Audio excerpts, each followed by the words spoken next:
most influential producers of all time advising you to do this. On every song I've ever written, I have a high pass. Here's a square wave, and here's what happens when I high pass it at 30 hertz. It looks terrible. Here's the same square wave. Now let's turn on multiband dynamics and set it to 0%. That also looks terrible. Here's a percussion loop. Hard pan to the left. If I add a little bit of mid-side processing to my master, now we get a phantom signal on the right. Without it, there's no signal on the right. Note my speaker doesn't play any audio on the right side. It's just a phantom signal that is eating up my stereo imaging. What is the lesson here? Every piece of audio processing you do should be intentional. And it's interesting for a person who says that they're very intentional about designing their low end to add phase shift into their low end, which is usually the enemy of efficiency. Let me dive a little bit deeper.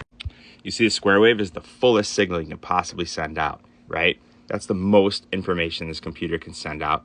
If I zero it out, it's a little bit lower. And then if it goes into this DAC, which is a digital analog conversion, and then it goes into my speaker, don't mind my camera, and then this cone and these speakers try to emulate that as best as they can by vibrating. So when you high pass a digital signal, which clearly has nothing underneath the fundamental, it's a scientifically perfect signal, kicks included, it's very untypical to find an electronic music kick drum that was made with a synth that has a signal below 30 hertz or 40 hertz or whatever. You're just getting phase shift, and that's a less efficient signal. Check this out. Here's two kick drums. One of them has an EQ high pass on it, just like in the video advising you to do.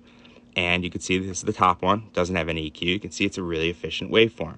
This one has the 30 hertz high pass on it. I was forgiving. I didn't go all the way up to 45 like the video did. And you can see it's closer to a triangle wave.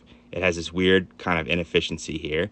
And it's just overall a less efficient waveform, but it has the same data. Oh, and it's a little bit longer too because EQing shifts the time domain. This is not a good thing. The lesson of this is that every single move you make in audio has byproducts and artifacts. You're phase shifting, and that might sound good to you, especially if you can't accurately monitor the low end, like most bedroom producers can't.